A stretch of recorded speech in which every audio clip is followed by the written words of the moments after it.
What is shaking? Along with Craig Bergman. Holy fucking shit. Like, wow. What just happened? Wow. I feel like this was the Rams game and some. Because that Rams game, we felt the same way coming out here when Collins forced that fumble. And it's like, holy crap, how'd they get that? What? A little bit of defense in the Rams game. Yeah. a little defense, period. There was no defense in this game. Wow. Except for the last play. When it mattered. It's like they always say. They always used to say this about Shaq. Or Shaq said it about himself. I make free throws when I need to make free throws. I'm like, well, if you made a few in the first and second quarter, you wouldn't need to make them. 49ers got a few stops, maybe that 3rd and 14th in the third quarter, the first drive the Bears had, maybe. But, I mean, that was I feel like we've said this a lot this year. Like, how in the fuck did they get that done? Rams game, how'd they get that done? Seattle, first game of the year, how'd they get that done? This game, how'd they get that done? Cardinal game, how'd they get that? Again, I'll say what I've said the last 3 weeks. You weren't here last week. I've said it when you were here. This is the most fun season I've had watching the Niners. It's because the expectations weren't high, and they find a way. Their defense did nothing tonight, and they still found a way to get a win. You know, and in the first half, their defense wasn't even out there. I mean, would they have 18 plays they had to defend? That's it. 14, they gave up 14 going into the last drive that they had a 4 Yeah. And they gave up 21 points in that amount of time. Pick 6, first play. The ominous beginning. I mean, you start out like that. It's almost like, okay, get your one bad pass out of the way there. And he is, we've said it every week. He's always good for a couple of those passes. Just happened to be the very first one. And I mean, 15 seconds into the game, you start with the ball and you're down 7. Done. It's like, uh-oh. I mean, it was Sunday Night Football. They introduce all the players, they come out and say, blah, blah, blah, Stanford, blah, blah, blah, you had blah, blah, blah. We didn't get to meet we didn't get to meet the Bears defense until it was 7-0. And their offense didn't have the field. I don't think either of their units were actually their defense.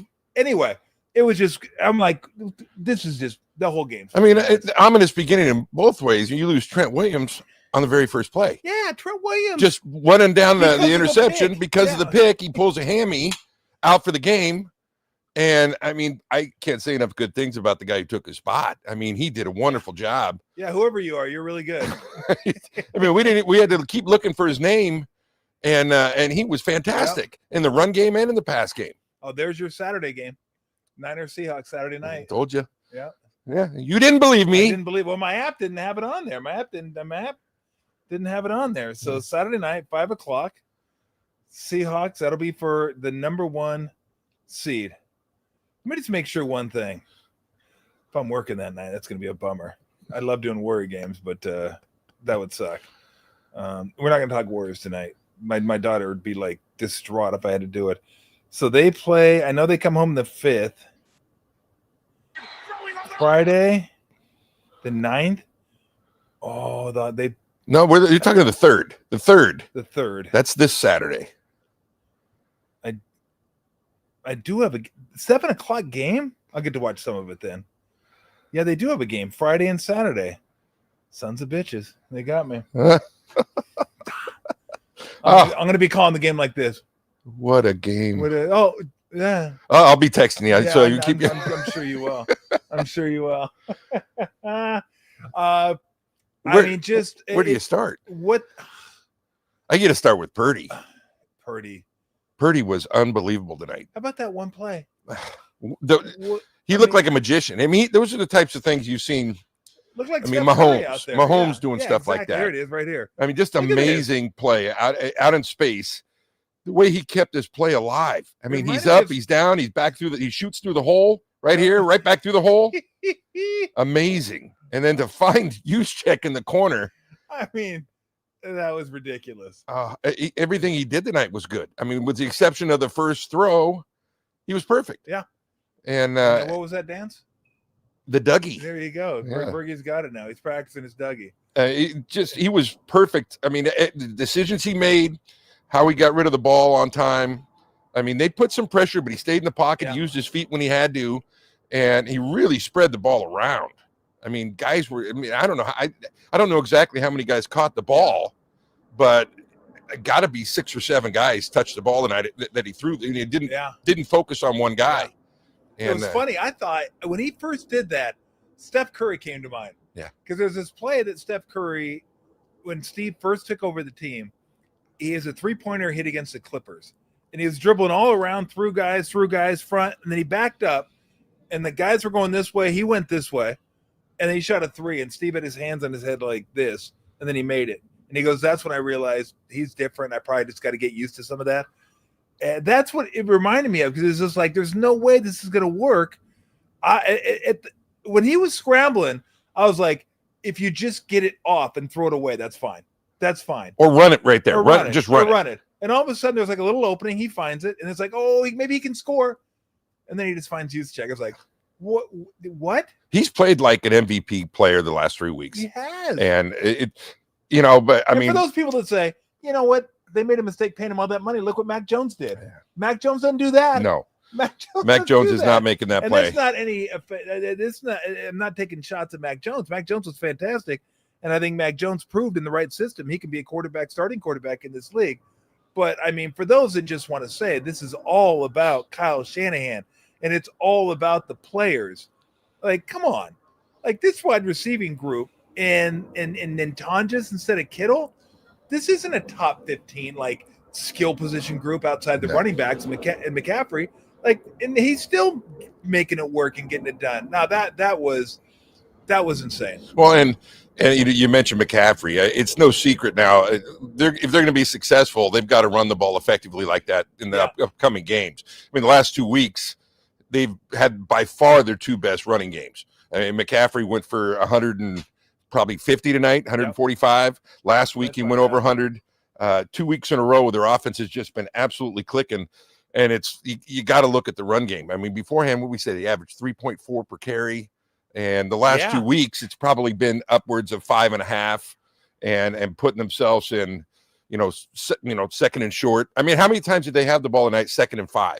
Just about every single series they had 2nd and 5. When you have 2nd and 5, your whole offense is opened up.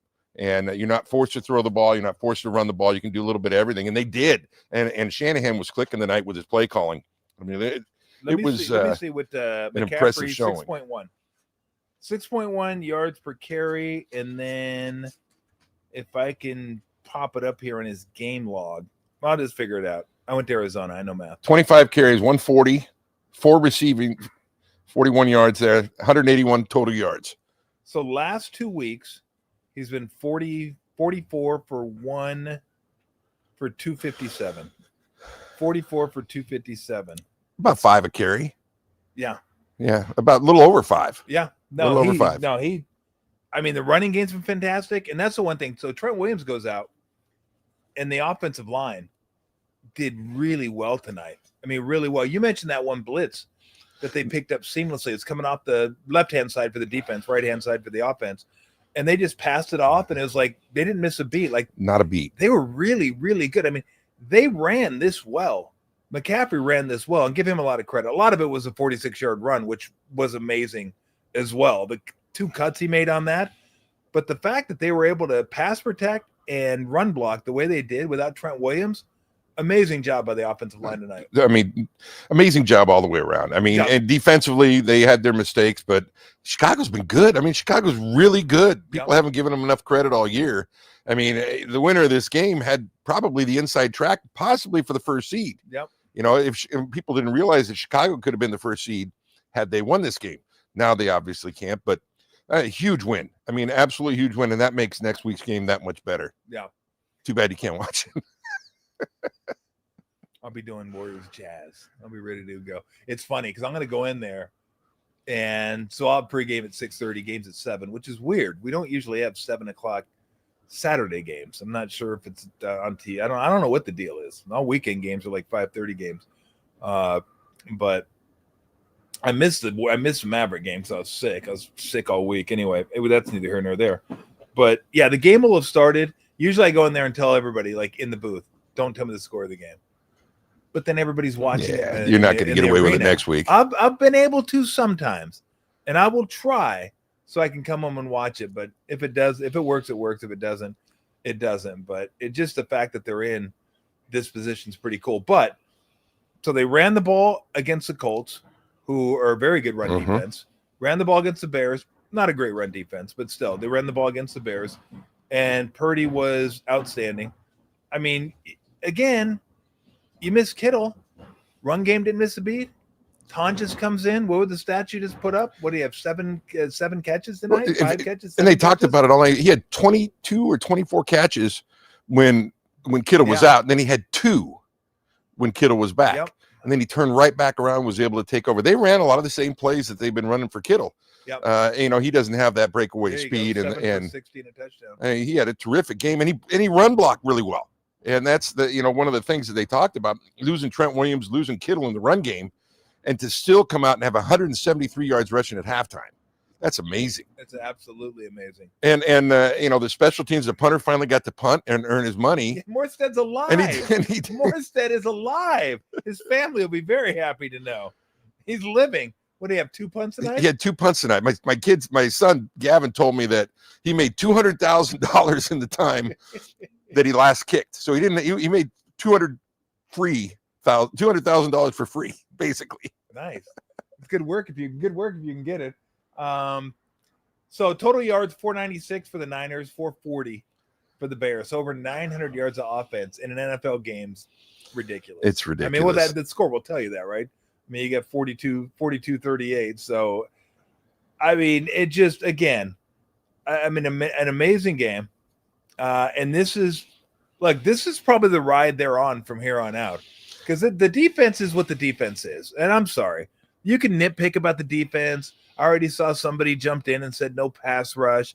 I mean, that was by plan. I mean, it was by design. You could tell from the start they didn't want to rush him and let him get out of the pocket. He's done most of his damage this year, Caleb Williams, outside of the pocket. He has not proven he's a great pocket passer. He did a nice job tonight, but it was obvious that they had that little mush rush. They wanted to keep him in the pocket, force him to stay in there and throw, and not let him break contain where he has been good all year, improvising. And, when they blitzed, they were effective. They got him off his mark, made him throw quicker, and they were very timely blitzes.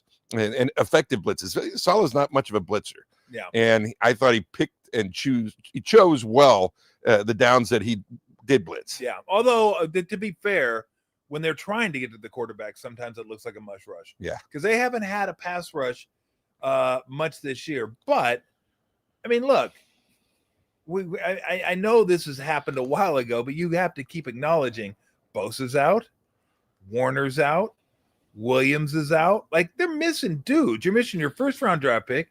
You're missing your defensive end, who's one of the top defensive ends in the league, making over $30 million a year. You're missing maybe the best linebacker in the league, and not that affects blitzing a ton, but it gives the rush a little more time to get there when he's out there, like patrolling the second. So I get it.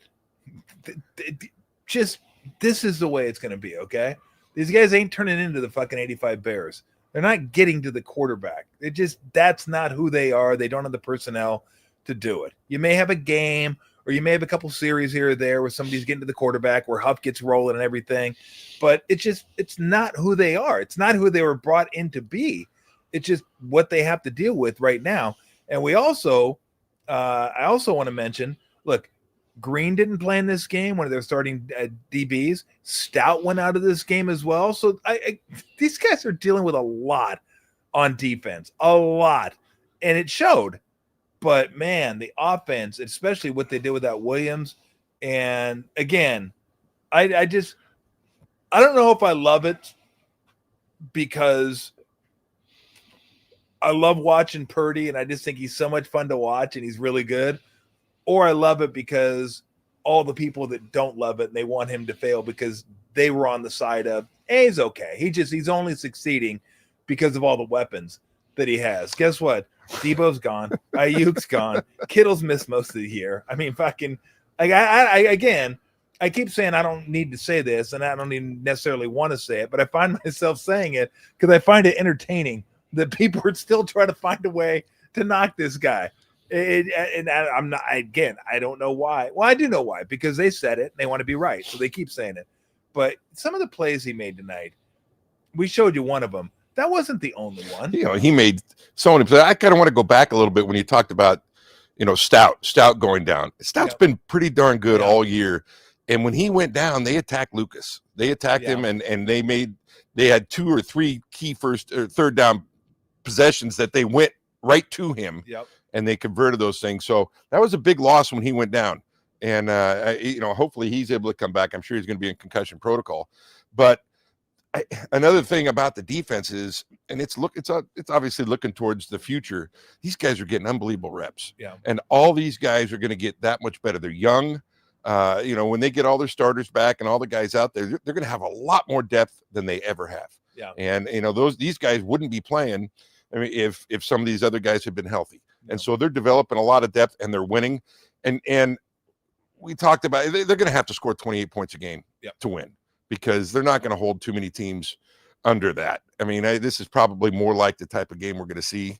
Maybe not against Seattle, because they're not built that way. But this is the extreme version of it. But it's going to have to be, you're going to have to get probably 28. Because they're not going to hold teams they're not winning 17, 16 games like they used to be able to do. It's just not going to happen. But I think the real reason for optimism is the running game. It's starting to click the last couple of games. It's starting to click. And I suggest putting Christian McCaffrey in a cryo chamber until Saturday night. Just stick him in there with Ted Williams' head, and they can be buddies. They can be bunkmates for a week, and then he can come back out and feel good and be ready to go. Because this guy, the amount of abuse this guy's taken this year has been absolutely astounding, and he just keeps coming back. And this is a guy who's like, that was his rep injury program.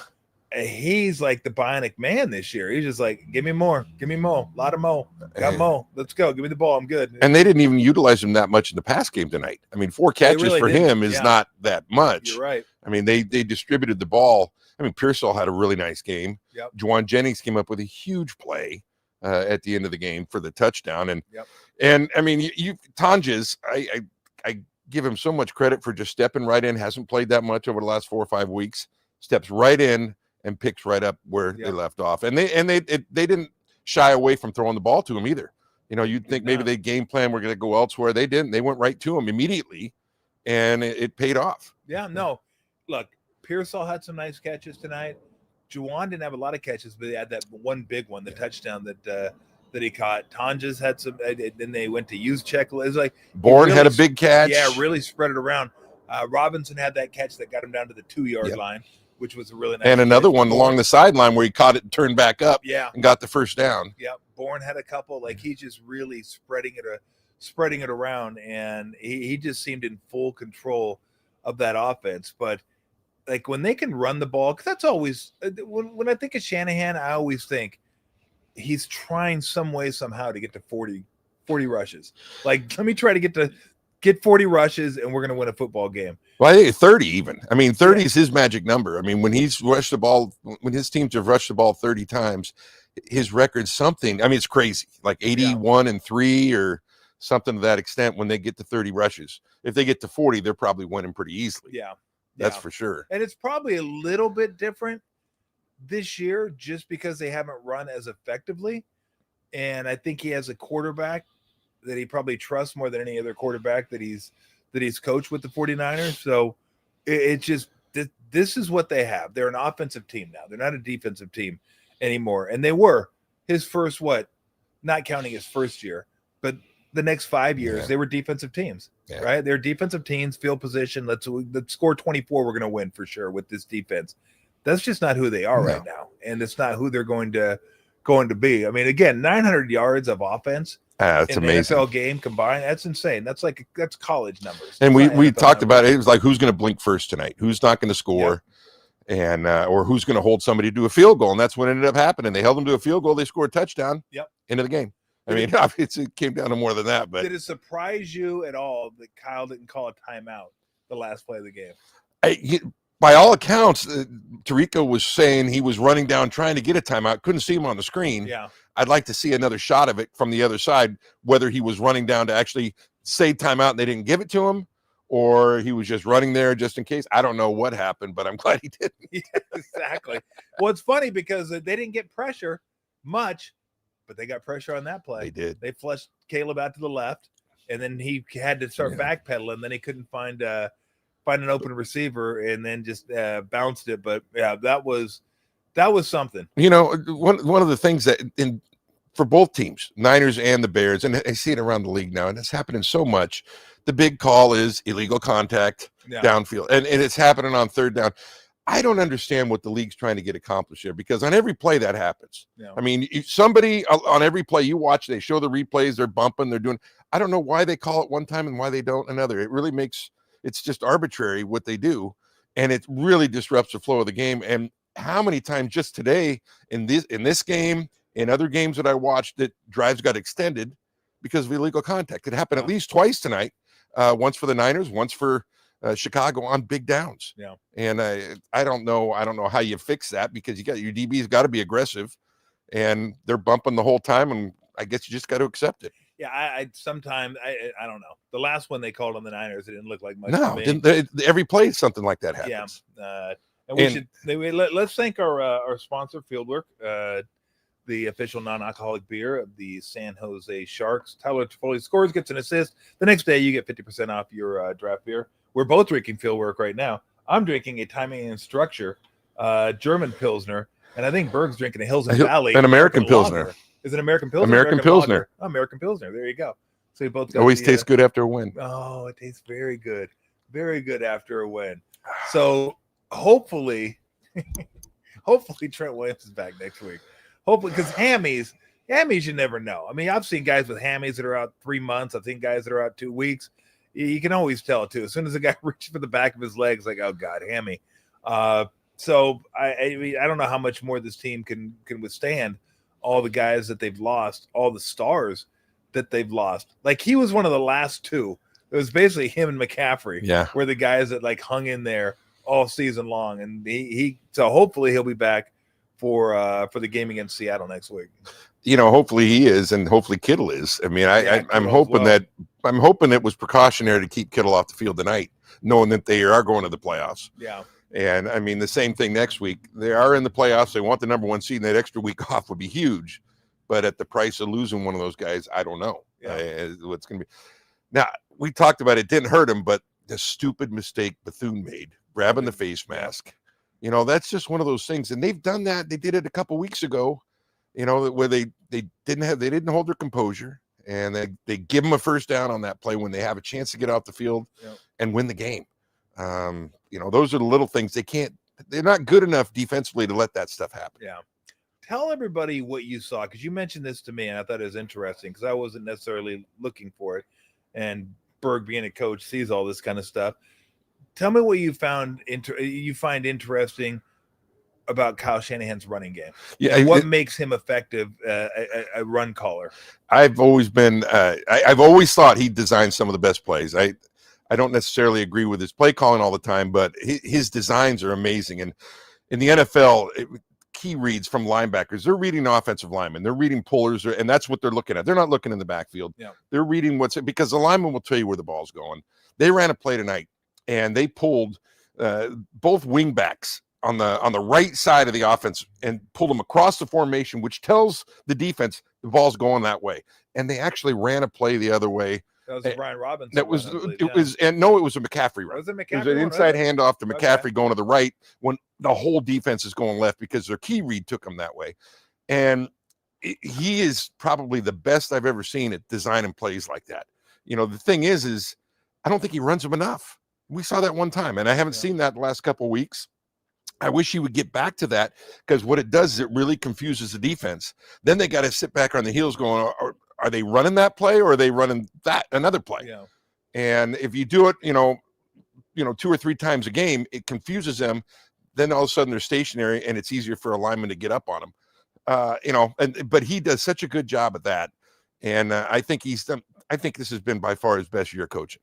And I would bet if somebody asked him, this is probably one of his funnest years coaching, because he's had to find different ways to win. Every year, every week, it's a different guy. It's a different way to win. mean, they did it with Mac Jones. Found, they had to keep him in the pocket. They couldn't roll him out and do much, so he designed plays that way. And with Kittle hurt, they have to design other ways to get guys the ball. And he's done such a good job of that this year. I mean, like I said, haven't been a huge fan of his play calling. This year. That's not the case. I think he's been terrific. Yeah, I think he's been fantastic. And look, you can make a case for him as for coach of the year. Ain't going to happen. It's going to be Mike Vrabel. Yeah. Vrabel's going to be coach of the year. Let me ask you, because Nutter just brought it out, one of our, listeners. I guess you got to listen and watch. Talked about Juice being in motion all night tonight. Yeah. He's in motion. What does that do? If you look at it, they run some different motion. He kind of bellies back. And he bellies back so he can get downhill on a guy. A lot of motions, if you'll see go parallel to the line of scrimmage. When you go in parallel to the line of scrimmage, it's hard for that guy to get his shoulder square and work up on a whoever he's supposed to block. They bring him backwards so that he can work downhill. He's such a good blocker. Yeah. I mean, they'll put him on defensive ends sometimes. They'll put him on linebackers a lot. And he gets a better angle. And he moves so quickly, and that motion's so quick, they don't have time to adjust. So you go from looking like you have 4 to the right to all of a sudden 4 to the left, and the defense has got to react quickly. They didn't react quick enough, and that just creates mismatches numbers wise. It's a numbers game. You're looking for where do we have the numbers that we can run effectively, and that gives you an extra guy to get there. Yeah, because it almost lines up in a wingback position. Yeah, and then kind of veers back toward where McCaffrey's at, right, and then gets hiked. And then he goes straight forward and opens up a hole for. And that's another thing. I haven't seen anybody else in the league working that type of motion. I'm sure. I mean, the league's a copycat. You're going to start seeing it more because it does make sense getting the guy working where his shoulders are more square and he has more room to run. And I mean, they've been doing it for the last 2 or 3 weeks. They didn't do it early in the year, but they've been doing it a lot more now. Yeah. And that kind of is a credit to Shanahan right there, developing new ways to try and get his players in a better situation to make a block. Yeah. They showed it a couple times tonight. And I'm curious your thoughts on because they don't the one thing about watching the games is you don't get to see the all 22. So you don't get to see everything develop and guys run their routes. But when they show it, it sure seems to me like Pearsall's a really crafty route runner. He's a good route runner and has good hands. I can see why they drafted him where they drafted him. I don't think he was supposed to be your number one guy this early in his career. You worry about the injuries as well, but he's a guy you look at and go, he could be, I don't know if he's the number one guy per se, like when you think about the stud receivers in the league, but he's a guy, if you have other guys around him like they do, you don't mind being your best receiver. No, and most teams do have a true number one, and they design plays to get it. I don't know if Shanahan's offense this year specifically is designed that way. Yeah, I mean, he designs plays to get particular people the ball, depending on what's going to happen defensively. Because you've seen games where, Kittle's been the number one guy, even though he's a tight end. They're trying to get him the ball. McCaffrey's the number one guy. I mean, they had when Jones was in there, Kendrick Bourne was the number one guy. I mean, they really don't have a number one where they're going to say we're going to get this guy open. We don't have the Jamar Chases and the Justin Jeffersons that we can design this for him. He's going to go buy a guy and he's going to get one-on-one and we can do that. They really don't have that this year. They had a little bit more. Ayuk kind of was their guy last year, and this year I think it's been by committee and just everybody's about equal. I mean, we've seen Jennings step up and make big plays. We've seen Pearsall step up and make big plays. We've seen Bourne step up and make big plays. So it makes it tough to defend because who are you going to defend? I mean, who are you going to take away? Who's the number one guy? I mean, Belichick always made a living on taking the number one threat away. I don't know who I'd say the number one threat is other than McCaffrey. Yeah, that's it. He is the guy, and that's why. By the way, nice All Blacks. You like that? Yeah, New Zealand. Yeah, New Zealand rugby team. I believe they're like the number one rugby team, and they used to be anyway. And you got to watch the haka. The haka they perform is phenomenal. They do that. I think the basketball team does that too, like in when they do the Olympic stuff like that. Yeah. Now you want to see an intimidating haka? See Steven Adams do the haka. That'll get you to drop a load. Like, Steven Adams, the big dude. He does like a 7-foot guy doing he does a haka and be like, oh shit. I don't know if these guys are wild. I mean, Steven Adams, the big dude, big, strong dude. So the Niners play next Saturday against Seattle. It is for the number one seed. I still find that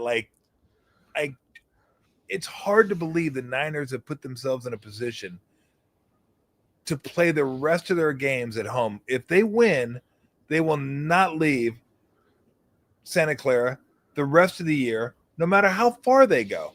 They go to the Super Bowl, they're not leaving Santa Clara. Like, they are not getting on a plane again this year if they win Saturday night. Well, think about it. Seattle, both those teams, the winner is going to play home games. The loser is going on the road the whole time, other than if you make the Super Bowl, the Niners would be at home.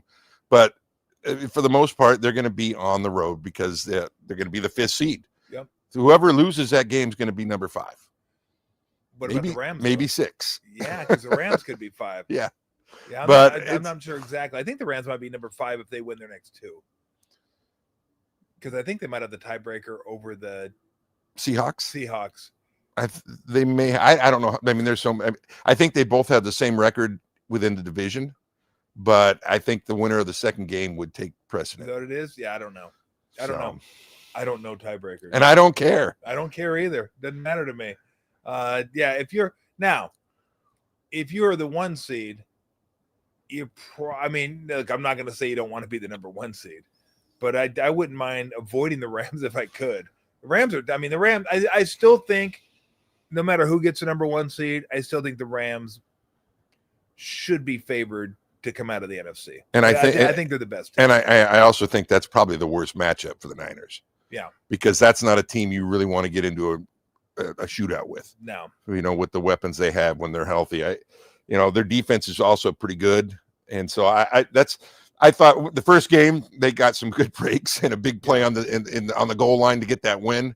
Yeah. Second game was the only game where the Niners just looked outmatched. Outclassed. I mean, everybody else in the league, I think the Niners match up fine with, and they can go out and they can score with anybody that way. I just think the Rams have so many weapons, and that's not a good matchup for them. But you know what? You're not going to avoid them altogether. I don't believe. Probably not. And you'll be at home, and you're the number 1. If you're the number 1 seed, you're going to be happy. I mean, you're going to get a week off, which they could certainly use. They could certainly. I wonder, is there? I know there's a chance, but I wonder when Fred Warner might be able to come back, if he could come back. I'm sure. You know what? I just look at it like he's not coming back. I would think so. If he does, I mean, that'd be a bonus.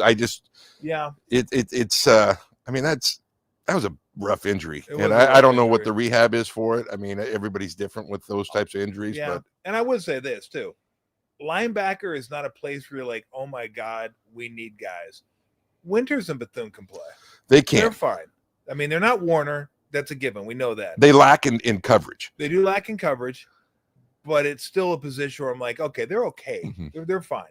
Like, if it was like, let's put it this way. If it was, who do you want back, Warner or Bosa? I'd say, give me Bosa. Yeah, right now you get Bosa. Somebody to get to the quarterback. Because they don't have another guy to get to the quarterback. I mean, Huff can, but he's not an elite guy, and he's the guy right now. But if Huff is the second guy, then he becomes more like closer to elite, like an elite second guy. So if you had Bosa, that's massive. Warner would be huge, of course, no doubt.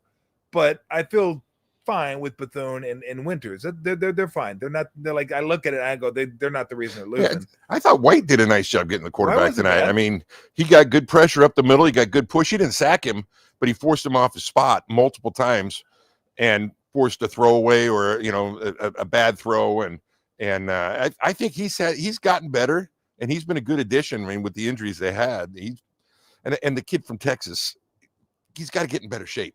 Yeah. I mean, when he's out there, he's effective, but Collins can only play about 2 plays in a row, and he's gassed.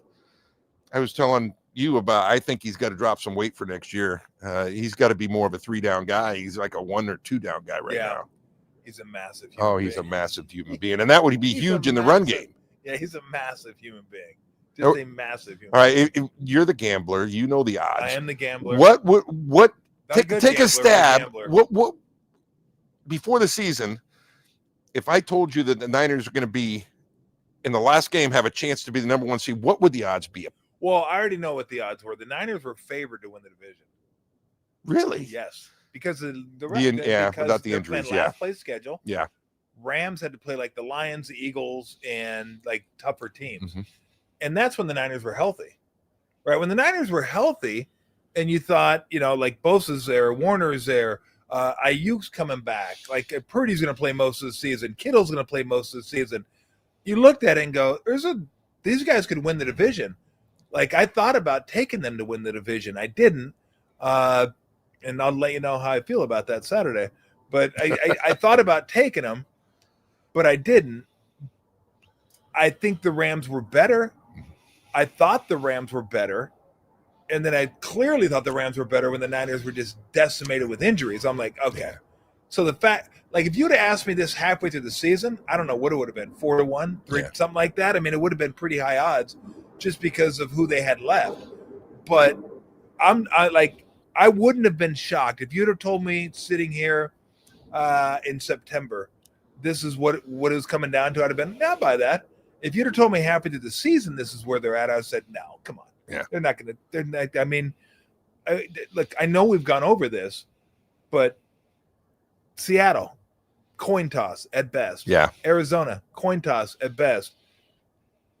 Rams down there, that was a coin toss where you had to win 2 out of 3. This was a coin toss. Like they've won the coin toss games, like these 50-50 games or even these 60-40 games. They've managed to win these games. They've managed to win these games. Like the games, I'm trying to think so I don't got to look at the schedule. Who have they lost? Jacksonville. 4 turnovers. 4 turnovers. Okay, Jacksonville. And come to find out, Jacksonville's pretty good. Jacksonville's real good. Rams outclassed. So they lose those 2 games. Who else did they lost to? They lost 4 games. They lost. Didn't lose division games. So we don't got to play a stupid. They lost to Tampa game. At Tampa. That's early right. in the season when Tampa was kind of clicking. What happened to Tampa? I don't know. They're garbage right now. They're just not. They're not good. Ever since we said we like Baker Mayfield, we like Becky May. Becky May's like not so good now. Becky May took a dump. Like I don't know what happened to Becky May. So they're losing to the Rams. Okay, outclassed that game. Texans. Texans haven't lost. They haven't lost since week 3. They lost their first 3 games and then they just won out. So they've won. Like they've lost to Jacksonville, playoff team. Lost to Tampa, possible playoff team, but they were better then than they are now. Lost to the Texans. They're the hottest team in football right now. They could be the best team in the American AFC right now. It might be. Like if they went to the Super Bowl, I wouldn't be shocked. And then the Rams again. The Rams, they're outclassed. Houston, I was thinking, but that's back when Houston wasn't playing great. They were just kind of okay, and they hung in there that game. But Houston was better. And then the more Houston played, you're like, oh shit. Houston's pretty good. And then Houston just keeps winning and winning and winning and winning and winning. So they've lost to Houston, playoff team, really good playoff team. Jacksonville, I think they've clinched, haven't they? They have. Today. They've clinched, yeah. Yeah, they solid team. I'm still not sure about the offense, but Trevor Lawrence been playing better. Etienne's had a hell of a year, and the defense is really good. Rams could be the best team in the NFC, and then Tampa, who was good, not great, but still could be a playoff team. So the 4 teams maybe they've lost to, if Tampa makes a playoff, will all be playoff teams. So, yeah, it's been they haven't really had that game where you look at and go, ooh, that was a bad loss. They haven't had a bad loss this year where you're like, oh God. Now they've come close to a couple of them, but they've found ways to win, which again makes this season a lot of fun and pretty exciting. Well, a lot of these teams that they've played, and I know they weren't supposed to be strong, going in, you look at the schedule, you look at games, go, okay, that should be a win. That should be a win. Yep. Well, Jacksonville was one of those teams we looked at and said that should be a win. They're a playoff team. Bears were another one of those teams that should be a win. Playoff team. Yep. So, I mean, the NFL has got what it wants. It's got parity. Yeah. And teams are teams that weren't good last year have jumped all the way up. The Patriots were last year, and then they turn around and they're maybe the number 1 seed. Yep. And I mean, teams have gotten better quickly. The Niners have been consistent. They've been consistent over the years as far as making the playoffs and being competitive for the most part. But they played Seattle week 1. Wasn't it week 1? Yep. And they're playing them now in the last week. Yep. That's 17 weeks in between. Yeah. 2 different teams. Yep. 2 different teams. The Niners had everybody in that first game for the most part. Yep. I mean, with the exception of, they had everybody, I think. Ayuk, obviously. But yeah, I think everybody played that game. I think so. And Seattle was playing with a new quarterback at that time. And Obviously, they've been there. But Seattle, I think they peaked about 4 or 5 weeks ago. They've been struggling. I mean, they've found ways to win. Yeah, they didn't look great. The score looks like they won handily today on the scoreboard. It was close for a while. It was for a long time. It was most of the game. It was a ball game for most of the game. And they've become really one-dimensional with Smith and Jigba. Yeah. I mean, he is so much of their offense. And I mean, I think it's catching up. Teams are starting to defend that a little bit more. And I think the Niners, Saul is such a good defensive coach. He's going to have a good plan going in. And you got to believe that that's their number one thing is they got to try to slow him down and not let him create the big play. Make Darnold use other guys, which he doesn't want to do. I mean, he really has. I mean, they've got Cooper Kupp. He's caught a handful of balls this year. Yep. They trade for Rashid Shaheed, and he hasn't done a whole lot for them. And their backs, they have a good 1-2 combo. Kenneth Walker's kind of stepped back, and he's the second guy almost to Charbonnet. And that's going to be different because I think you're going to see two totally different teams in this game as opposed to week one. Yeah. And then you look at, I was looking today at Darnold, last 4 games, 6 touchdowns, 4 picks. Like he's a guy I still like. I like Darnold. And I know there's a lot of people that are like, oh man, Darnold, last year was fantastic. People forget a little bit about the Rams game in the playoffs. He was brutal. And look, I'm not going to hold the Jets against him. I'm not going to hold Carolina against him. He's a starting quarterback in the league and a good starting quarterback in the league, but he's still a guy that can throw the untimely pick. Like, it's like, whoa, what was that? And he did that today against the Panthers. He threw a bad pick against the Panthers. And I'm still curious how he's going to play when the pressure gets at its highest. Like, I'm still not quite sure about Darnold. So and you know what? I think he's not quite sure. Maybe. I mean, he doesn't have much to look back on that gives him a lot of confidence in those types of games. And so, I mean, he's got the ability, but is he going to be able to harness it? It's on the road. Niners fans will be going nuts. It'll be it's not on turf. It's on grass. Yep. And they haven't played as well on grass. It slows them down a little bit, but it's exciting. This will be a great week. I mean, there's 3 games this coming week that will determine who's going to go to the playoffs, who's going to win divisions. Yep. And that's huge. And I kind of had a feeling they'd pick the Niners for a Saturday game. I mean, that means, if I'm not mistaken, NBC probably had first choice.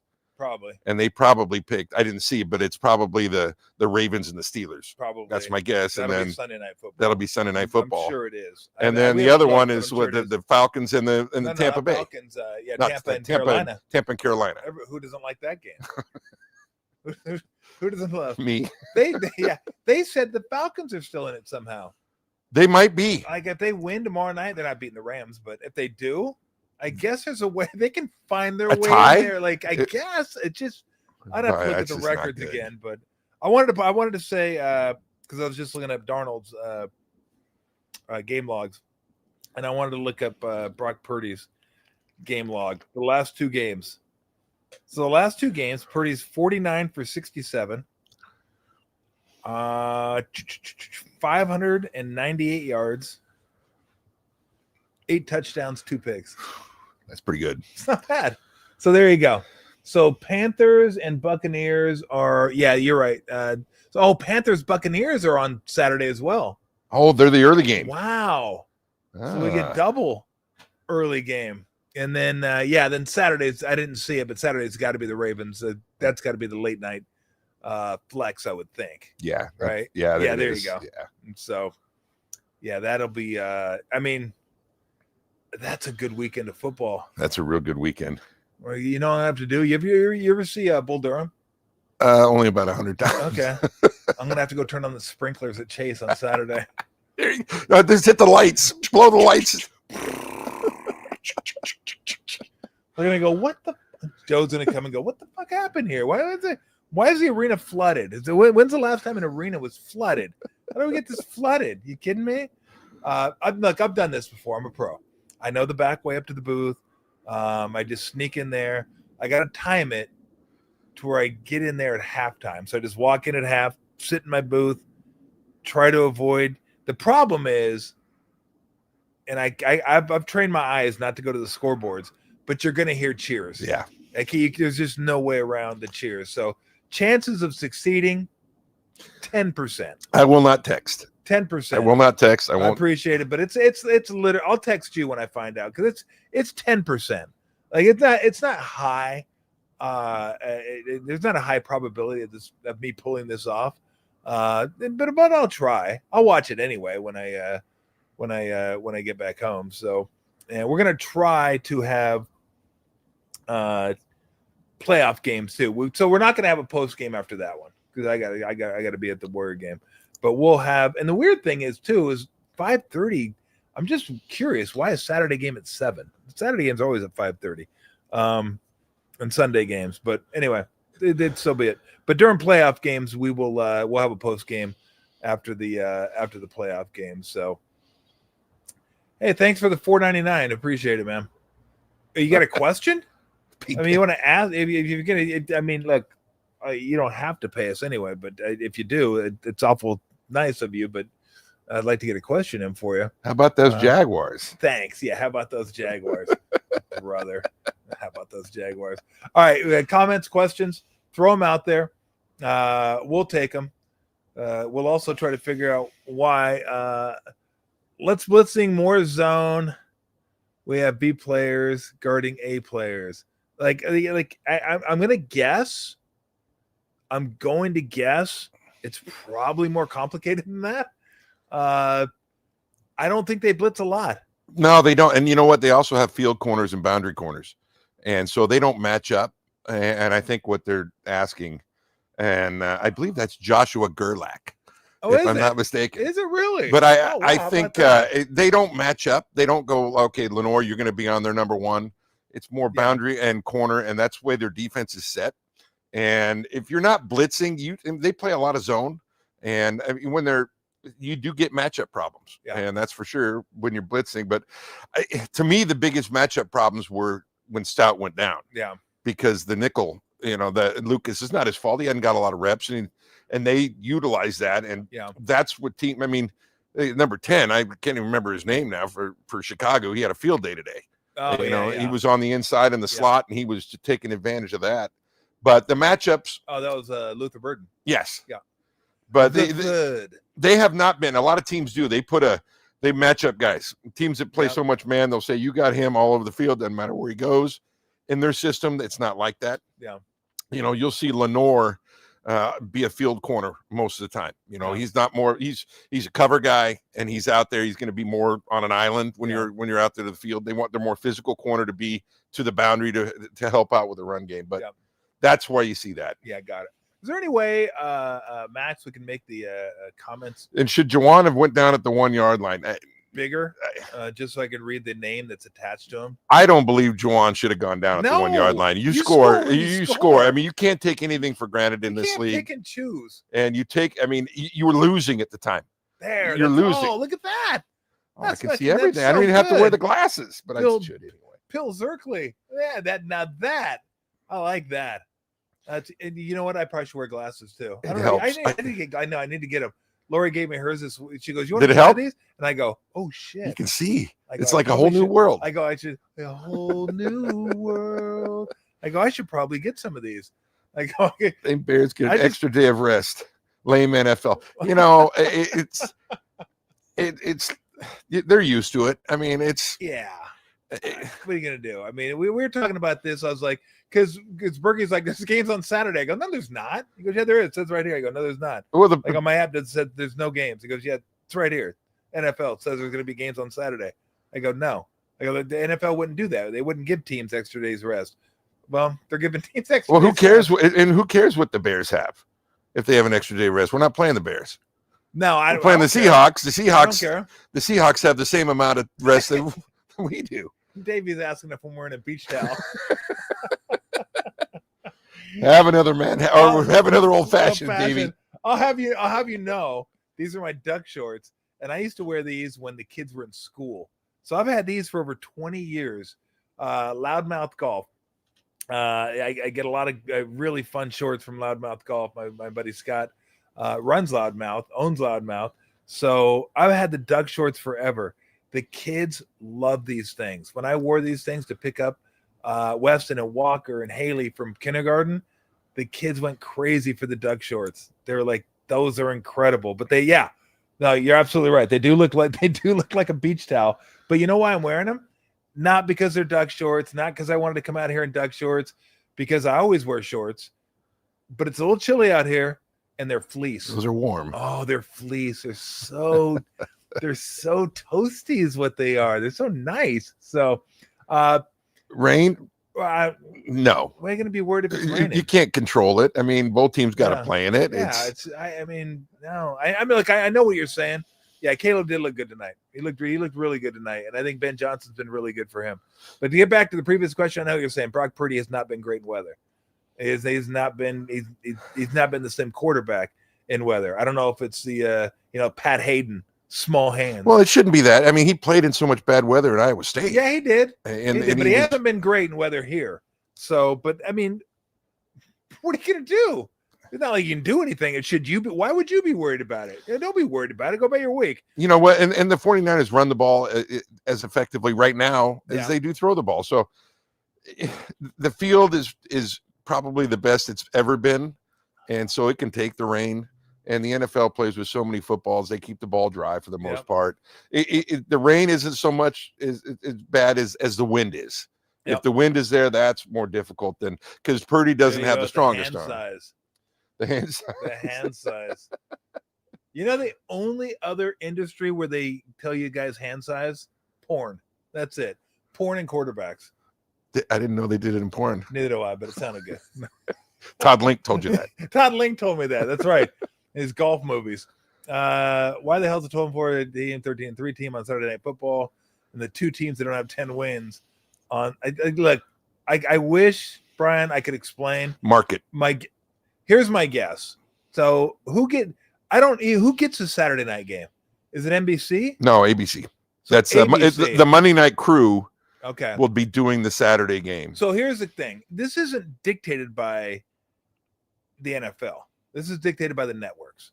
So whoever gets the game, like whoever got first choice. I don't know if ABC got first choice. I don't know if NBC got first choice.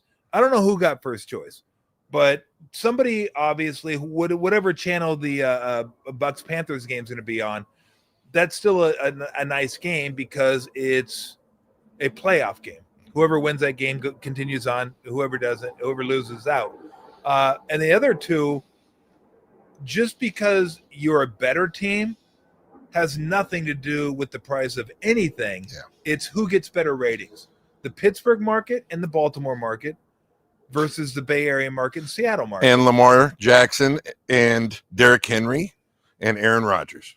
Yeah, I mean, but it's really about the market. Yeah. It's really like who gets – and my guess would be local ratings between those four markets, Pittsburgh probably gets the best ratings. Like Pittsburgh probably is like gets better football ratings than all four of those markets. It's the tops. I don't know where Seattle, the Bay Area, I don't know how much they come into play, but it's all TV. So I don't know who got first choice. I don't know if NBC said, we'll take this. ABC said, okay, we'll take this. Or ABC said, we'll take this. And then NBC took this. Clearly, they wanted those two games in primetime windows on the weekend. Yeah. Those are the two games. Well, and the fact that one game, Niners and Seahawks, both teams are already in the playoffs. Yeah. They're playing for the number one seed, obviously, but the other one is win or go home. And it's all hands on deck like a game 7. Yep. And so that could have something to do with it. Just like the other game, the Panther game is. That's why it's a standalone game as well. Yep. So Ryan asked, how much did we love the hook and ladder? What game? There were two hook and ladders today. Two well-executed hook and ladders. Hook and ladders. The Bills pulled one off against the Eagles. Ended up losing that, which was kind of a shocker. Did they really? The Jags ran one? I didn't see the Jags run one. The hook and ladder day. Is it hook and ladder day? I don't know if it's hook and ladder day. I thought Lenore played it really well. He did not bite. He stayed outside leverage and saved them from getting in the end zone. That's when you look back at it, that's a huge play. Huge play. Because they executed it perfectly. Loveland caught it and in midair kind of flicked it back to him, and it's swift running. So you're talking about a big running back coming downhill on a corner, Lenore, and they all converged. And because that could have been. I mean, that could have been a walk-in if he didn't stay out there. Yeah. What's the best hook and ladder you can remember? Boise State. There's two. I was thinking Boise State, and I was also thinking, let's see if you remember this. It was early 80s playoffs, Dolphins Chargers, where the Dolphins. I do remember that. Dolphins pulled it off against the Chargers. Yes. I think Tony Nathan was the guy that caught it. I could be totally wrong on this. Duper? Scored. I don't know who caught it was one the of the initially. Clayton I think or Duper. Nathan caught the pitch. Yeah. And I think he scored on it. He It was did. like a 40-yard hook and ladder. That was the game they had to drag Kellen Winslow off the field because he was so exhausted. That was a game. The Boise one was incredible. That was the best one. Against Oklahoma in the Fiesta Bowl. Fiesta Bowl. Yep. And you also had a Statue of Liberty play in that game. Immediately following. That was the 2-point play. Yeah, it was. And then what followed that? He proposed. Yep, a proposal. Yep. Statue of Liberty. And I couldn't tell you that guy's name. Neither could I. He's pretty good though. Oh, that was phenomenal. But hey, I thought both teams today, not the Jags, but the Bills executed it perfectly on a play where they had to have it. Mm-hmm. I mean, it was a huge play. What do you think about them going for 2? I didn't mind it. I know you would have kicked the extra point. I didn't mind it there. I don't know what the injury status was of the team. I don't know what the likelihood of them winning and then winning next week. Probably not bad, but then the Patriots get the Dolphins at home. Yeah. They're probably thinking, I mean, do we really want to do we want to play 10 more minutes and have somebody get hurt when we're already in the playoffs? So I didn't mind them going for it. And if he makes a halfway decent throw, it's a touchdown. Oh, he was wide open. And we talked about it. Was wide open. Same play. I mean, basically the same type of look. Purdy rolling to his left, hit Tonjes, and he just flicked it out to him. Didn't try to make a perfect throw. He was going left. Just Allen was under a little more duress than Purdy was. But he didn't need to be. I think if you watch it, he was kind of his feet got messed up. He was backpedaling, he didn't keep moving out and getting his shoulders around, but he hurried it. And he could have taken his time a little bit. Purdy just flicked it right to him, took his time and did it. That was all right. We got any more comments? We got a couple of things I want to get to. I don't know if you guys have this, Max. I wanted to show everybody because I was going to do it on Friday because we're going to try to do a weekly recap on Friday, but I was feeling like shite this week. So it's always fun being sick before Christmas, on Christmas, and then after Christmas. I don't recommend it. Although it'll get you out of dishes cleanup, which is nice. Problem is, no one cleaned up, so I cleaned up the next day. So I felt like I owed it to him. Like, look, you guys made the dinner. I didn't do crap. I got to clean up the dishes and everything. So, get in there, get the work, get that done, do the dishes. But I wasn't feeling great, but I didn't want to show him the Ed Cooley video. I don't know if we have that. I sent that to you guys. It was for those of you guys that didn't see this, it's pretty amazing. Ed Cooley, the head coach of and if not, we'll show it at some point. My son sent it to me, so I want to make sure I share it with you guys. For those that didn't see it, the head coach of the Georgetown Hoyas chucked a water bottle into the stands, and I'll let you know. Well, I'm not going to tell you what it hit, but if we could find it, we'll show it. What I did want to get to though was what the fuck is going on with college basketball? How are guys able to play professionally and then play college basketball? Like, I'm all for NIL, all that stuff. This has gone way too far now. This is like just completely out of control. When this guy, I think it's Kenneth Lofton, maybe even a junior, played for the Memphis Grizzlies. He played 45 games for the Grizzlies, and now he's playing for Louisiana Tech. Like, what? Guys are just playing pro ball and coming back to college? You get drafted? Nah, I'm going to go play professionally over in Spain. Hey, wait a minute. I'm on Baylor now. The dude that's playing for Baylor was part of the Cat trade and the Julius Randle trade. Like, he's part of a trade. And all of a sudden he's playing for Baylor. Again, like, what the fuck? Like, I'm not asking these guys to be amateurs, but good Lord. Like, you can play in the NBA. Can Steph Curry? Okay, here it is. Oh, here comes Cooley. Watch Cooley. He's going to throw the water bottle. Oh, right into a kid's gut. Oh, that's a terrible throw. I mean, come on, man. You just take the water bottle and chuck it. What are you doing? Oh, keep it coolly, baby. You can see he stopped for a second. Oh, look at him. That kid's like, what are you? Like the mom's like, did you just chuck a water bottle at my kid? What a terrible throw, dude. Like, where was he going to throw it, though?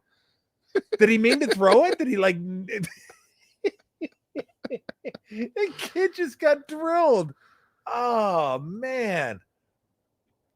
Look what Sean Miller and the Xavier Musketeers did to him. They made him so frustrated he threw a water bottle. What are we gonna do? What are we gonna do? Look, be perfectly honest. It's not like I watch a lot of college hoops. I'm not that into college hoops anymore. I watch not till the tournament. I watch Arizona. Yeah, number one, baby. And they look it. They look good. They look really good. Arizona looks good. The most physical team I've seen them have in a long time. They're tough. But I mean, I don't mind like if you enter the draft and like you don't get drafted, let them come back to college. Yeah, okay? Absolutely. You get drafted, but you don't sign. Fine, come back to college. Yeah. It's a different world now. You can't go and apparently you can. But you shouldn't be able to go and play pro sports and then come back to college. Like, what is that?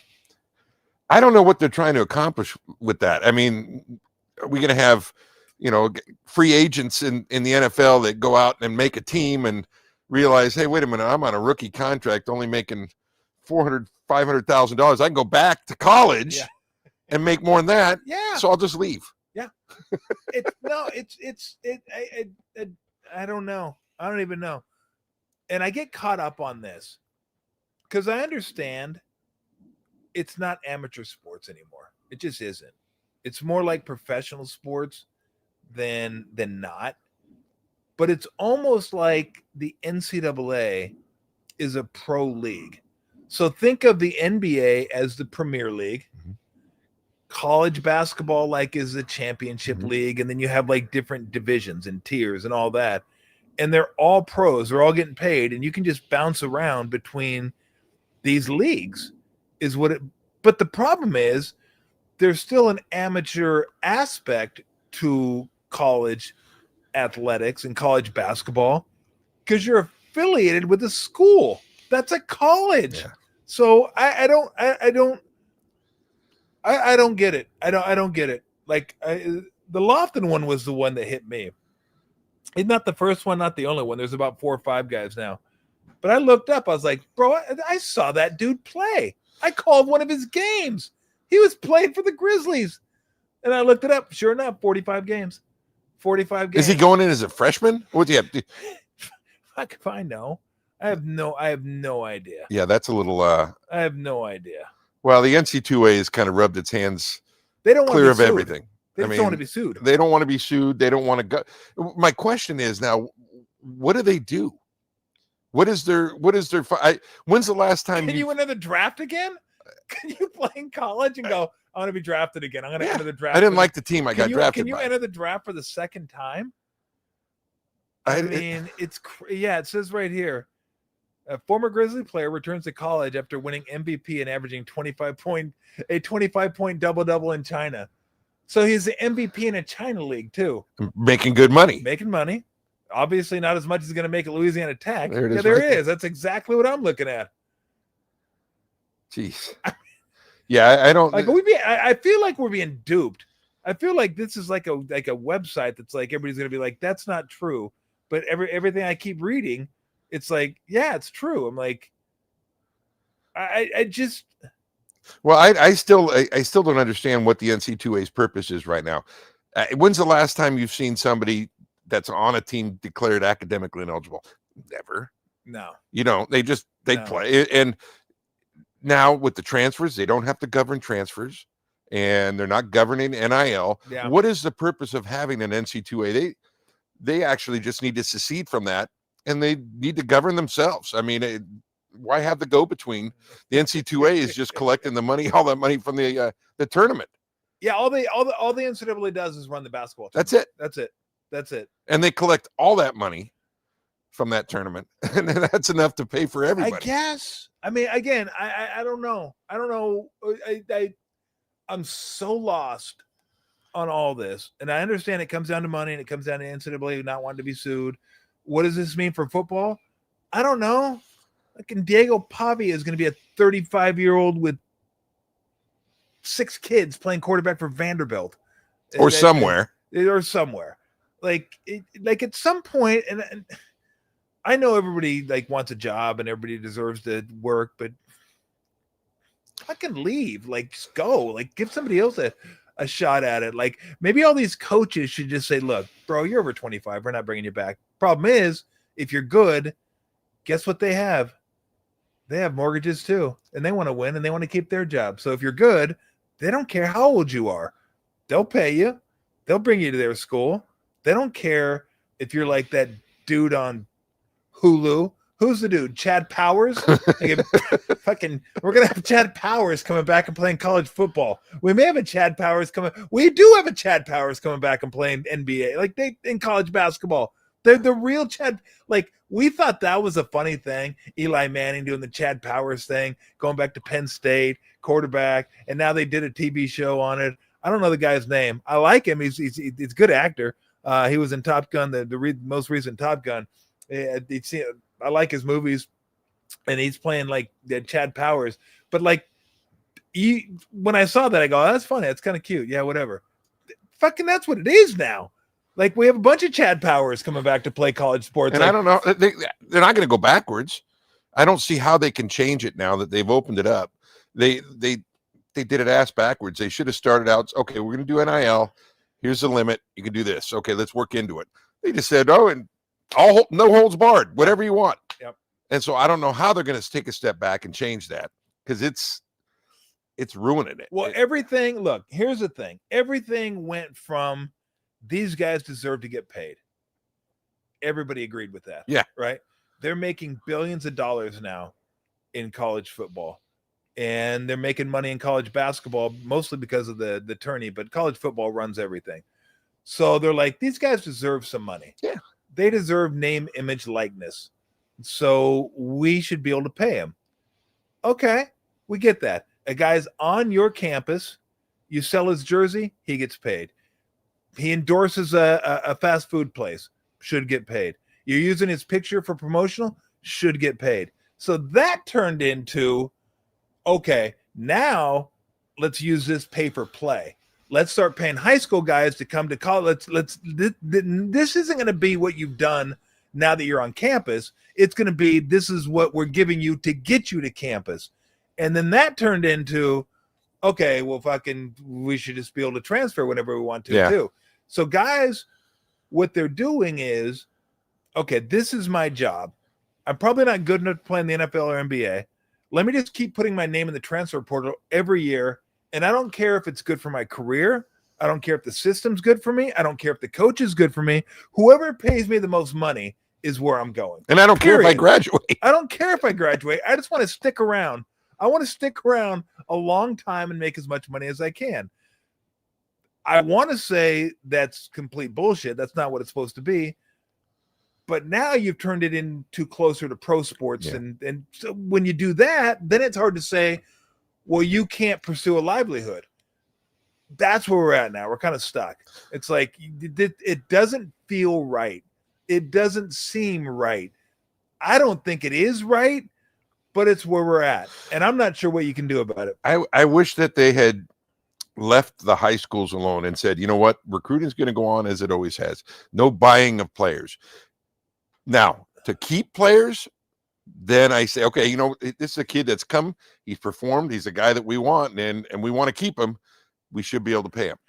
But the minute you start buying, but they've always bought players. They not legally, but you're right. Legally, yes. And that's always been a bone of contention: is the haves and have-nots. Who has the money to do it? Who's willing to do it?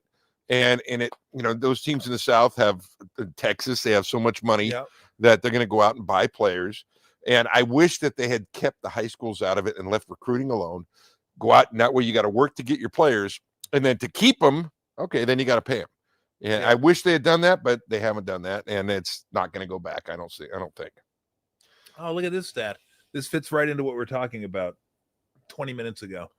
The Bears, the first team in NFL history to score 35 points, score a defensive touchdown, have no turnovers, allow no sacks, and lose the game. That's amazing. That is a good stat. I'm glad you guys threw that up there. Has nothing to do with what we were talking about. No, but there was a lot of firsts tonight. They kept saying it was. It was the first time in NFL history a game was tied at 7, tied at 14, tied at 21, tied at 28, tied at 35. Tied at 35. First time ever. The first time in over 50 years that both teams had scored 3 touchdowns within the first 18 minutes since 1969. I think this. Yeah. So 69. I feel like Gronk. 69. It reminded me of the Niners-Bills game in the 90s when Kelly was quarterbacking the Bills and Steve Young was quarterbacking the Niners. And it was just boop, boop, boop, boop. I think it's the only game in NFL history possibly that didn't have a punt. I don't think it had one punt in that game. It just kept going back and forth. Thurman Thomas, Andre Reed, Jerry Rice, Brent Jones.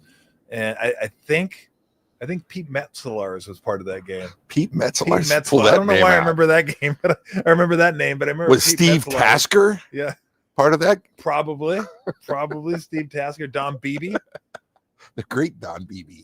And what's Don Beebe's greatest play ever? Oh, when he ran down and he stripped. Was it Leon? No, it wasn't Leon Lett. It was Leon. Yes, it was. Leon Lett in the Super Bowl saved me $100. Steve Kerr and I were in Sacramento. And I don't know if you guys remember, some of you guys are probably old enough, but Danny Sheridan set the lines for USA Today. And he used to come out with a Super Bowl edition. So it had all the prop bets. And there were like 50 prop bets. And Steve and I we were in Sacramento. We were both playing for the Magic. And we said, okay, we're going to bet 20, I think it was $20, $10, whatever it was on every prop bet. So we'd go back and forth taking turns. Okay, you pick this one, you pick this one, you pick this one, you pick this one, you pick this one. So we're just like circling. Okay, I'll get this one, you get that one, you get that one. Okay, we're going back and forth, back and forth, back and forth, back and forth. And in the fourth quarter, it was literally like, yes, shit, yes, shit. Because every time something happened, you'd win a bet, but you'd also lose a bet. So I think it saved me $100 because he had the Cowboys minus 38 or whatever it was. I forget what the number was. I think the final was 52-17. And Leon Lett was going to cover that spread. I was like, oh shit, that's like $100. I go, God dang it. And then here comes BB running him down and slaps it from him. And I was like, yes. I love you, Don Beebe. I love you. We sat there. We ordered a 12-pack of beer and a pizza and sat in the hotel room and watched the Bills just get slaughtered, absolutely slaughtered by the Cowboys. It wasn't wide right. It wasn't the wide right game they take. What was the you'll get this one. But the two I'll borrow a Davey word here if he's still watching. The two boofus that Leon Lett pulled. Oh, when he tried to recover the ball in the end zone. No, it wasn't in the end zone. It ended up in the end zone, didn't it? No, it ended up at the 20. That's right. Who it was against? That's it. It was in the snow. Yep. In Dallas. It was Thanksgiving. It was snowing Day. In Dallas? Yep. The Packers. Dolphins. Oh.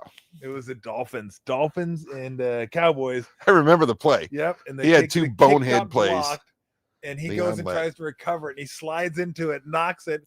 And the Dolphin player recovered it. And they kicked the field goal, won the game. You know what's crazy is those are the things that we remember. And he was really good, too. And he was a good player. Okay, Babcock. Look at that Babs picture. Jumping in there. And thank you. He sends us the stats at halftime, which is awesome. Yeah. And the time of possession, we didn't even talk about that tonight. The first half between the first half and the second half. Yeah. But he's got good inside knowledge. Look at that. Babs said first time in NFL history that two teams that lost 11 games the previous season and played each other with 11 wins the following season. That's a good stat. It is a good stat. Where'd it go? It was snowing. Well, it was the Cowboys. Leon Lett. So it's a possibility.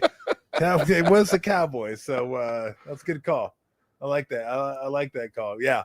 I still remember that. He's like, no, just stay away from it. It's a block. No, it goes Leon Lett. And I think who was the kicker? Was it Uwe von Schaman? Was he a kicker for the Dolphins back then? He was a kicker for them. I wonder if he was a kicker that year. I don't know. You just wanted to say Uwe von Schaman. I did. He might have been, though. I don't even know what year that was. That was like early 90s, I guess. Reggie Roby was the punter, maybe. Okay. I'll test your knowledge here. I can't even say I'm testing your knowledge.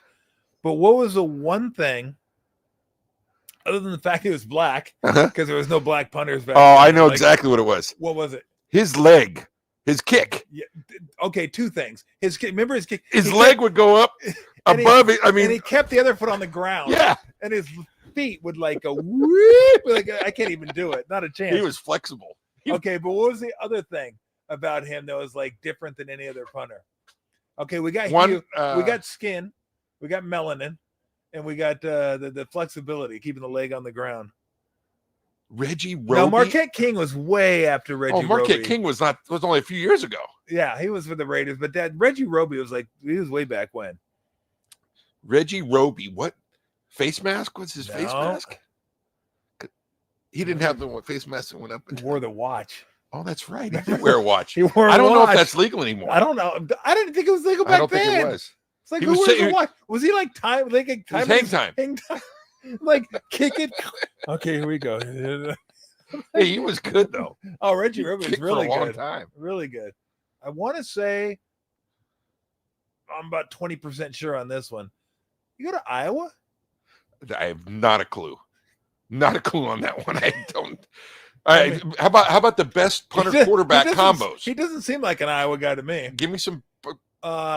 You mean like guys that did both? Did both. Danny White. He was the best. You think he was the best? Well, I mean, he was. Pastorini. Pastorini was pretty good. You know who else? Randall Cunningham. Reggie Roby, Iowa. Randall Cunningham. Yeah, that's right. He was probably the best. He was pretty good.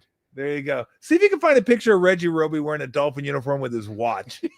I'm swear he had a watch on. I know he had a watch on because I remember Reggie Roby. I'm like, I go, what the dude wearing a watch out there? And he used to warm up before he'd kick it, and he'd kick the leg, and it would literally, it looked like gold member when he moving his member when he kick his legs up. I always thought he looked like a Roxette, like one of those like dancers, like he put his leg over his head. Like Reggie Roby was like I thought he was gonna pull his groin like every time he punted. It was wild. The stretch that he got on his leg. But look at that. Look at that. There's a watch. There it is. The watch. Like, what are you doing? And look at that leg. Yeah. Do you have somewhere to be? I mean, look at the way his leg is. That ball's going straight up. I mean, look at that. He's doing this. Look at that. Still got the watch on. That's amazing. Like Reggie Roby. Oh, that one there doesn't do him justice with his leg. That must be on the way down. And if you're a punter back then, you had to wear the single bar too, the kicker like Mark Mosley. And then look at that. I mean, the left foot still firmly planted, and it's still wearing the watch. I'm just what is what? We should get him on so I could ask him. Like, what was the watch for? Like, you didn't have time to kick it and then click it. You couldn't do that. You would have got killed. Like you're trying to let me. What's the button? Boom, and all of a sudden you're just getting smashed, getting blocked. Like, what was the watch for? It's the only guy I've ever seen wear a watch in a sporting event. Like whatever. I mean, I know you're a punter, but still, no other punters wear watches, did they? I don't think any of their. So I always remembered that about Reggie Roby. I'm like, God, that dude's flexible. And if I'm being honest, 3 things. He's a punter. I said he's flexible. He's black. Like, black punters out there. King came along later. And fuck, he's got a watch on. Does that dude have a watch? And he was a big dude too. Yeah, he was not a skinny guy. He was a big dude. He was a big dude. Absolutely big dude. So pulled the hammy just looking at that. Yeah. I think we all did. All right. A few more comments if you want. Again, we could get more into the college and the NBA and the guys, but we're not figuring anything out here. We're just like, I just wanted to bring it up because it's like, what the fuck? How about winners in this week's college games? Pick your winners. Okay, pick our winners in the week college game. Texas Tech, Oregon. I'm going to Oregon because I want Oregon. Yeah, because they're the West Coast, and I kind of want to see the old, even though, holy shit. What'd you see? A rat. Wasn't the rabbit? No, that was a rat. Bro, that was a rat that just ran through there.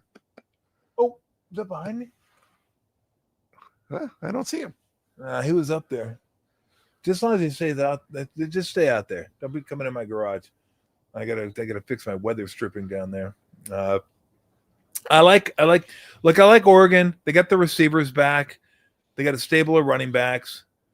I like more. Their defense is what I like. Really, what I like is Lanning. Yeah, I think Lanning has brought that SEC toughness to Oregon, and he's a little cavalier with his decisions sometimes. He is, but I like the physicality they bring. Now, we talked about the NIL before in college and all that. It's benefited nobody more than Texas Tech. Yeah. Texas Tech. It's great when you have money. And Texas Tech, I'm sure, has that oil money and stuff like that. But you got to know how to spend it. You got to have guys that know how to allocate it and bring the right people in. And the first time I saw Texas Tech play this year was against Utah. And I was like, oh, shit. I go, Texas Tech's physical. They're really physical. They got an offensive line and a defensive line. Like, they run the ball. This isn't like your dad's at Texas Tech that throws it 70 times a game. This is not Patrick Mahomes, Cliff Kingsbury at Texas Tech. This is, we're going to run the ball. We're going to stop the run. We're going to get to the quarterback. Their front seven might be the best in all of football. They're probably really why it's the lowest spread in the of the weekend. I think it's 2. Yeah, Oregon by 2. But I'm going to go with Oregon just because I want to see Oregon win. But I think it's going to be a really, really good game. I think whoever runs it. I sound like a coach now. If we can just stop the run and run the ball, we're going to be fine. Yeah, no, great. Yeah, great. Thanks for telling us that. It's like when that's a key to the game, you just give me like whatever, because you can say that every game. But I do feel like whoever runs the ball better in this game is going to win the game because they're both going to try to run. I'm going to go with Oregon just because I think their outside guys are a little bit better than Texas Tech's, and their quarterback's a little bit better. But boy, this is a complete. It's it. I mean, it's a 2-point spread, so it's a toss-up. But I'll go Oregon. I would too, and I think that this is a big game for Texas Tech. They haven't had a lot of big games this year. And Oregon's played in a lot of big games against some pretty good competition. And not that Texas Tech hasn't played good competition, but this is a whole different spotlight for them. They haven't been. Oregon's been in this spotlight before. It could catch up to Texas Tech, and playing in Florida, I think benefits Oregon. Fast field. It's going to be a fast field. They got so much team speed. Speaking of Florida, how about Miami?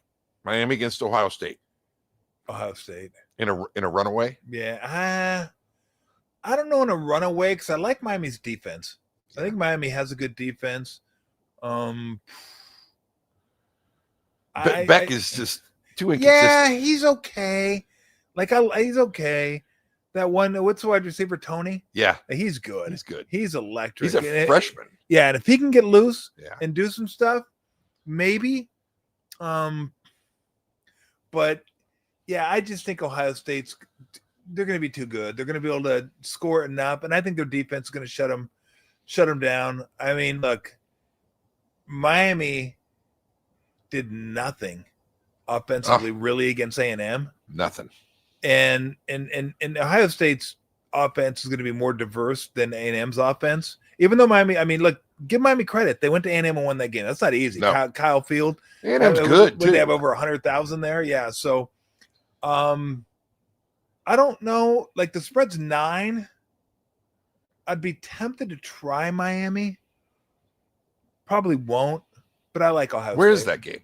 Oh, that's not the Rose Bowl. No, that's a Friday game. Is that the Fiesta Bowl, maybe? It might be the Fiesta. That might be the Fiesta because that's a Friday game. Or it might... I think Friday we get orange, rose, sugar. Might be the Cotton. Could be right. One of them's in Texas. Oh, is it? I believe. I think that one might be in Texas. Okay, it could be right. And then you got Alabama and Indiana in the Rose Bowl. That's probably my favorite game. I like Indiana to win and cover. I mean, look. I have Bob Stoll on, Dr. Bob. You're right. It is in Dallas on Friday. So, and I took Oregon against Indiana this year. Indiana's coming to Oregon. Oregon's laying 9. I like Tough Oregon. Place to play. I mean, after the first 2 series, I go, I'm fucking screwed. I go, they there's got no crushed way in that game. I go, there's no way I'm winning this. I go, I don't know if Oregon's going to win, period, but I'm not winning by 9. No. Oregon's not winning by 9. So, and Bob said something, because Cignetti's been incredible against the spread, even going back to James Madison. He goes, I'm not going to bet against Indiana unless you give me a good reason to bet against Indiana. And I always thought about that because I didn't really have a good reason to take Oregon, but I took them anyway. I lost. I go, okay, lesson learned. I think Ty Simpson has been not as good the second half of the season. Their running game, we don't need to go over it. They don't have one. No. They have a 0 running game. Their defense is solid. They did find themselves down against Oklahoma 17-0, and then got back into that. The punter dropped a punt that got him back into it, and then the pick 6, and then they took over the second half. I think Cignetti is an incredible coach. I think Indiana is really physical. I think Mendoza is good. They can run the ball. They can throw the ball, and I just don't think Alabama's in their class. Who would have thought I'd ever say that? Alabama's not in Indiana's class. Like, what's happened to the world? Like, that Indiana is now the worst team record-wise in the history, winning percentage, the worst team at a Power 5 conferences in the history of college football. They did pass Wake Forest this year, so now they're the second worst. And now they're the number 1 seed, and they're a 6.5-point favorite against Alabama. And I'm telling you, Alabama's not in their class. So I don't know. But I like Indiana. I think Indiana win by double digits. If I'm Indiana, the only thing that scares me is Alabama does have some individuals. They do that can make plays, and if they're going to have to make a number of them. Yeah, I mean, one's not going to do it. They're going to need to make about 3 big plays. Yeah, to have a chance in that game. I think. I just find it hard to believe that a team as good as Indiana is going to lose to a team that's as one-dimensional as Alabama is. They might be out of like the top tier teams the last 20 years in college football, the worst running team I've seen. And they can't run the ball. And that's Alabama. Alabama always can run the ball. And I guarantee you they have a stable of guys that can run. Yeah. They don't even make an attempt to do it. They don't coach it well. And it's just all about the passing game. That's all they're doing. Yeah. So that's probably my favorite play of the weekend. And then I think I probably like Georgia over Ole Miss. Georgia's defense has been really good since Ole Miss went up and down the field on them earlier this year. Like, there were 3 games. Tennessee, we were actually in where were we? We were at Baton Rouge. We were in Baton Rouge watching that game, and that was just ping pong. Tennessee was up and down the field. Georgia won a great game. We actually watched that at a tailgate, walking up to LSU Tiger Stadium. We're like, hey, let's watch the end of the game because we were sweating too bad. Oh, humidity. It was hot. It was hot. But Georgia's defense has been really good since that point. I don't like Gunnar Stockton all that much, but I think they're going to run the ball well and good enough. I see them, 6.5, 7. That sounds about right. But I would take Georgia in that game. So, yeah, I like Georgia, Indiana, Oregon, and then I might go Miami against the spread. I might. Ohio State to win, Miami gets the spread. Yeah, maybe like Ohio State by 7, something like that, 6, 7, something like that. So, Miami won't be favored. They'll just kind of like let it rip, and they got enough playmakers. I think they can make something happen. And I like their defense. Like, Miami's got a good defense. Yeah. So I'm not a huge Cristobal guy. he makes some questionable decisions too. So, but you know what? I don't know what's questionable anymore. I mean, analytics were way after me. I don't understand the analytics thing. I still kind of believe in most of the old school stuff. Are you kidding me? The rat just ran by the top of the fence. You saw it? Are you serious? Do we have a replay? Do we have a replay of the rat running by the fence? I mean, it could have, because that's where it was. It was up on the up on the fence. All right, a few more comments. While the comments are coming, if they are, if not, we're gonna get out of here. Your thoughts on Whittingham going to Michigan? I think it's a really sound hire with all the issues they've had going. I mean, the guy is a Ray Ratto. Yeah, I would have heard Ray Ratto going scurrying across my fence line. Your fence wouldn't be standing anymore if it was Ray. And I don't think Ray could reach the top of that fence anyway. But you know what? I think that was a great hire. He's such a class guy that does things the right way. Michigan right now needs that. I don't know if he's going to last all 5 years. As far I mean, he's 67 years old. I don't know, how long he's going to want to do it, but he'll get that ship squared away. It's a whole different challenge for him, but he's a really good coach, physical, old school type guy. Mm-hmm. I think it's a good hire for what they need. I love Whittingham. I do too. I love it. I mean, the only knock on Utah was their quarterback. They're always super physical. They could run the ball. They get after you on defense. And they're really solid in the special teams. Sounds a lot like a Michigan team. It does. Sounds a lot like when Michigan's and he did good. That at Utah, which isn't a hotbed for players. Yes. Now he's going to be at a place that is a hotbed for players. And if he gets the quarterback in there, that he'll. Well, they're going to be Underwood tough. From last year, who was the number one quarterback if he stays. Yeah.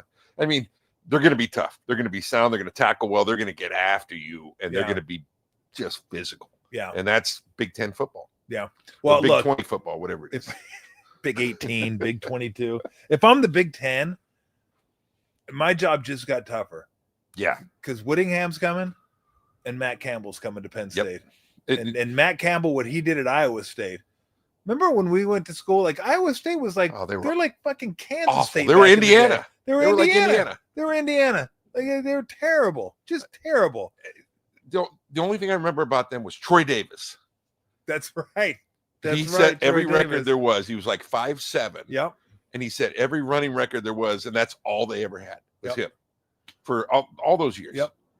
But I mean, you're not going to outsmart Whittingham. They're going to be prepared. They're not going to make mistakes. They're going to be fundamentally sound. You're going to have to beat him. Yeah.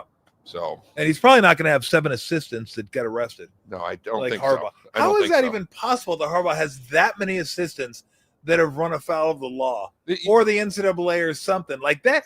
That was like a renegade program going on there under our noses. And he's able to just walk away scot-free. I'm going to go take this job over here. He's like, I'm good. Yeah. He's like, show cause. I'm going to the NFL. Chargers. What are you talking about? There's no recourse.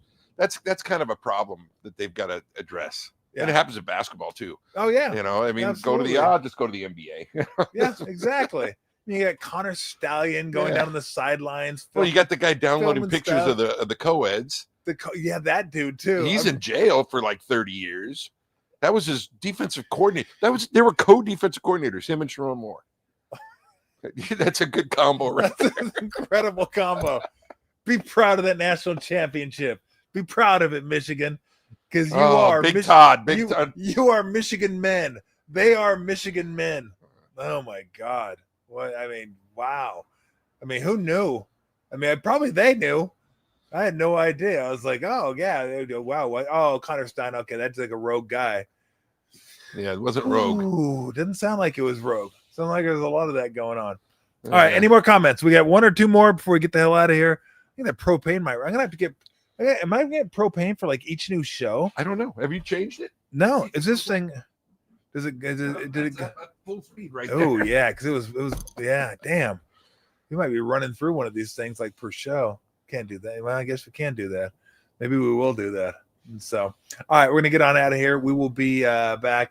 Unfortunately, we will not be back. I was hoping the game would be Sunday, and then we'd come over and do a post-game show Sunday, but game's at 5 o'clock, and I'm not gonna have Bergie come over here and go, "Hey, wait till 9:30 when I get home from the Warrior game for me," and we'll do a post game show. So, damn NBA scheduling is what it is now. But I'm looking forward to doing the game because I missed some games this week because I was sick. So it'll be fun to get the Warriors back home. Not a great night tonight. Haley not super happy. Haley was not happy with the way that game ended. I didn't see it. I'm going to go watch it right now. So it won't be stressful for me because I know what's going to happen. But she rebounded with the Niner win. She did rebound huge with the Niner win. Yeah, she was super pumped about the Niner win. So at least the Warriors happened before the Niners. Like the Niners capped off her evening. So she was pretty pumped about that. And Haley's amazing. Right? I got 2 boys, Weston and Walker. And Haley's our daughter. And Haley may be the biggest sports fan of all of them. Weston's a big sports fan, but Haley loves the local teams. Like Haley is so into the Warriors and super into the Niners.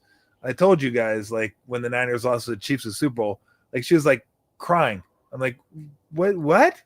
And she was like laughing. She goes, I don't know why. I can't believe it. What the hell? What's going on? So she gets really, really into these games. She like, especially this time of year. For the Niners, and then the Warriors, she's always into the Warriors. I told you guys she has to watch the Warriors. Like she'll find out the score and then watch the game after she knows the score, so it's not as stressful. I'm like, well, is that part of the fun? She goes, no, I don't want that part of the fun. I don't want that. I want to know what happens so I can prepare myself for what's about to happen. So yeah, the day started off sports wise poorly for her, and then we got the Niner win, which was amazing. We're all high-fiving. Awesome win. Just wow. Again, wow in a season full of wows. It's been that type of year where this team has been injured and up against it. And I don't know how many games they're below, they got the win expectancy and all that. They're below 70% or below 75%, and they find a way to figure it out and get it done. So it's been a hell of a year. One more game left. It should be a banger, and then we'll hopefully do all the playoff games for you. I'm going to configure my basketball schedule with the Niner playoff schedule. So we'll definitely be doing playoff post games as well. So Brent Jones on tomorrow. Not sure what's happening for the rest of the week, but we'll get you ready for this weekend of football. Dennis Shanahan will be on with us. We'll see if we can find some winners. Hard to find winners last week of the season because you don't know who's playing. You don't know, like a lot of the teams, what they're playing for, how motivated they are and stuff like that. So, but we'll get that done for you on Friday. But tomorrow, Brent Jones, I'm sure he'll be just as excited. We'll see if the arm's still in the sling. See if he's still seat buckled into his seat. I hope he didn't rip his other bicep when he was like, yeah, the Niners, oh shit. So we hope Brent's okay. So until tomorrow, and then for us in a couple weeks, we'll be doing our next show come playoff time. Berg, thanks a lot. A lot of fun. I appreciate it. Go All Blacks. See ya. And remember this, Tommy T, cash and tickets is what it's all about.